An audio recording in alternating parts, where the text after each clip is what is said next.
La nation d'Israël. Bonsoir à tous et à toutes. Aujourd'hui, je voulais te parler de la nation d'Israël en plusieurs points. Premier point, les origines bibliques. Selon la Bible, la nation d'Israël descend d'Abraham, d'Isaac et de Jacob. Jacob qui fut appelé Israël. Les 12 fils de Jacob sont les ancêtres des 12 tribus d'Israël. Je t'invite à regarder Genèse 35, versets 22 à 26. Deuxième point, Exode et installation en terre promise. Après l'esclavage en Égypte, les Israélites, conduits par Moïse, reçoivent la loi et s'installent en terre promise. Je t'invite à regarder Exode 19 à 24 et Josué. Troisième point, le royaume d'Israël.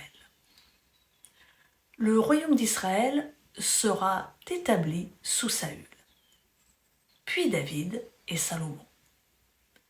Je t'invite à regarder 1 Samuel, 2 Samuel, 1 roi.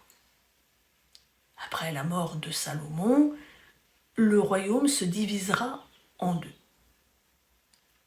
avec Israël au nord et Juda au sud.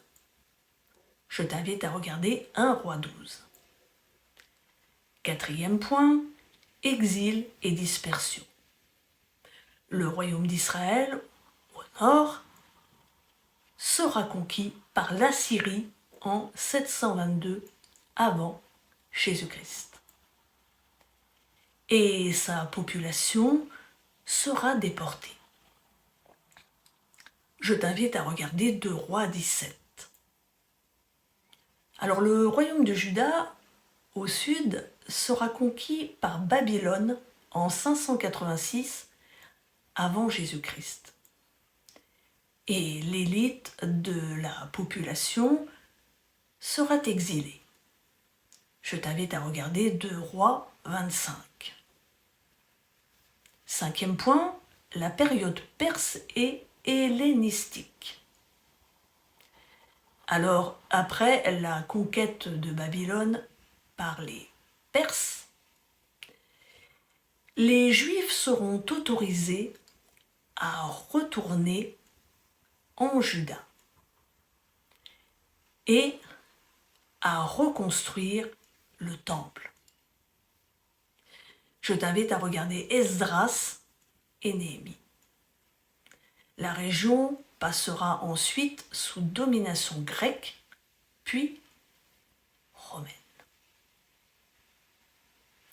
Intéressant, n'est-ce pas? Sixième point.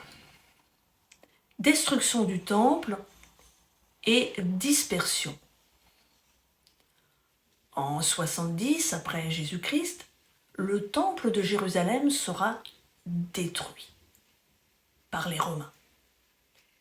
Et une grande partie de la population juive sera dispersée dans le monde, ce que l'on appelle la diaspora. Septième et dernier point, déclaration d'indépendance, le 14 mai 1948. Et elle sera présidée par David Ben Gourion. Alors, si je puis dire, c'est une recréation de l'État d'Israël moderne, si on va par là. À bientôt!